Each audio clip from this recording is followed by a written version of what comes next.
नमस्कार। Dehradun bar association के अधिवक्ताओं की चैम्बर डिमांड की प्रोटेस्ट अभी परसों समाप्त हो गया वह आंदोलन। और यह आंदोलन सरकार के आश्वासन के बाद जो देहरादून बार एसोसिएशन कार्यकारिणी थी उसने इसको बंद कर दिया। और ये जो सरकार का जो कम्युनिकेशन था, जो आश्वासन था, यह धरना स्थल पर सेक्रेटरी उत्तराखंड सरकार के द्वारा प्रस्तुत किया गया। और जो हमारी कमेटी बनी थी प्रेमचंद शर्मा की अगुवाई में, उनको उन्होंने फॉर्मली इसको दे दिया। तो उसके बाद जो देहरादून बार एसोसिएशन के जो अध्यक्ष हैं श्री मनमोहन कंडवाल जी, उन्होंने विधिवत रूप से इस आंदोलन को समाप्त कर दिया। और इसमें तीन चीज़ें दी गई। इसमें सबसे पहली बात तो ये कही गई कि जो ये चैम्बर के जो निर्माण के लिए जो सत्र आएगा उसमें इस मांग को उठाया जाएगा। दूसरी बात, जो ज़मीन होगी वह जो इस समय जो कलेक्टरेट परिसर है इसके इर्द गिर्द की ज़मीन आपको दी जाएगी।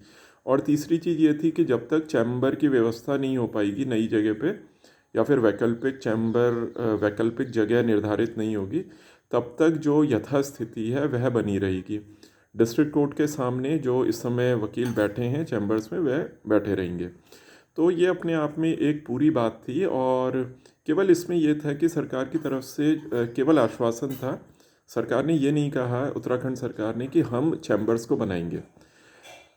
उसके बाद यूं ही यह समापन हुआ, उसके बाद एक दूसरा ग्रुप वहाँ पर आ गया और उसने एक बार फिर से जो ये मूवमेंट था इसको फिर से रिवाइव कर दिया। उन्होंने कहा कि नहीं, इसमें कुछ नहीं मिला है और हम इसको फिर से आगे चलाएंगे। और अब ये देहरादून बार एसोसिएशन की अम्ब्रेला के अंतर्गत नहीं हो रहा है, अब ये हम इसको आगे बढ़ाएंगे। तो इसमें थोड़ी सी कन्फ्यूज़न की स्थिति है। तो मैं आपके साथ अपने विचार यहाँ पर साझा कर रहा हूँ कि आप इसको किस तरीके से समझ सकते हैं।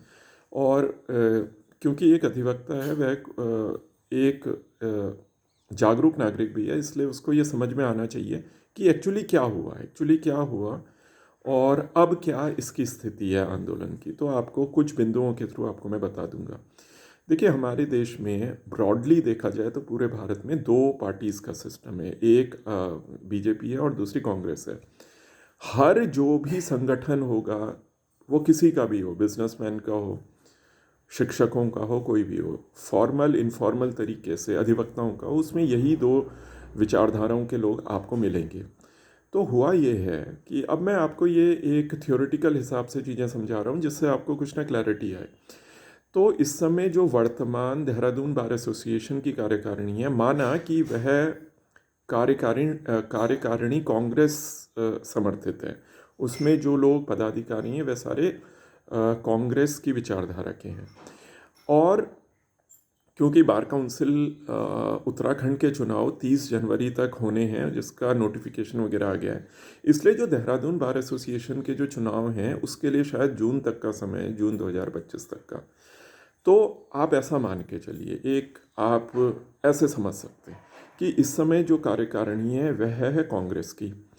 इस समय उत्तराखंड में जो सरकार है वह है बीजेपी की। इस समय केंद्र में जो सरकार है वह है बीजेपी की।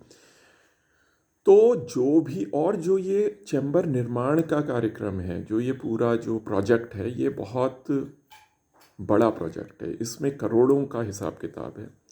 इसमें खनन का लाइसेंस है। अभी जब नींव खुदेंगी, बेसमेंट खुदेंगे, अगर कभी बनेंगे, तो इसमें भारी पैसा बनने की संभावना है। तो यहाँ हुआ ये है कि जो उत्तराखंड सरकार है, जो इस समय बीजेपी की है, वह किसी दूसरी पार्टी की कार्यकारिणी को ना तो यहाँ पर वह किसी प्रकार का क्रेडिट देना चाहेगी कि एक चैम्बर निर्माण के आंदोलन को उन्होंने सक्सेसफुली पूरा किया, ना वह जो इसमें जो इसका वित्तीय पक्ष है उसमें वह उसको साझेदार बनाएगी। तो अब हुआ यह है कि जो इस समय वर्तमान जो कार्यकारिणी है, मनमोहन कंडवाल, राजवीर सिंह बिष्ट, इनको डिस्क्रेडिट कर दिया गया है। इनको एक तरीके से, बहुत राजनीतिक तरीके से इनको डिस्क्रेडिट करके अलग कर दिया गया है। अब क्या होगा कि जो ये नया ग्रुप है इसने इस आंदोलन को टेक ओवर कर दिया गया। राजीव शर्मा साहब और जो ये हैं, ये आप मान सकते हैं, आप मान सकते हैं, एक मैं हाइपोथेटिकल बात भी मान सकते हैं, ये आप मान लीजिए कि बीजेपी का सपोर्टर है। तो अब क्या है कि जब इन्होंने टेक ओवर कर लिया है तो अब आप ये देखेंगे कि अगले 2-3 दिन में हो सकता है मुख्यमंत्री साहब खुद आंदोलन स्थल पर आ जाएं और वह अब ये साफ साफ ये वहाँ पर बोल दें कि जो ये आंदोलन है, ये आंदोलन अब आप समाप्त करें क्योंकि सरकार आपके लिए चैम्बर बनाएगी।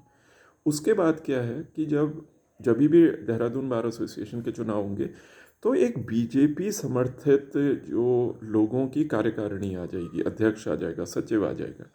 तो जितनी भी टेंडरिंग, खनन लाइसेंस, ये सारी चीज़ें जो देहरादून बार एसोसिएशन के थ्रू होगी, वहाँ पर एक स्थिति बनेगी कि केंद्र में बीजेपी की सरकार है, राज्य में बीजेपी की सरकार है और देहरादून बार एसोसिएशन के अंतर्गत के अंदर 2026 में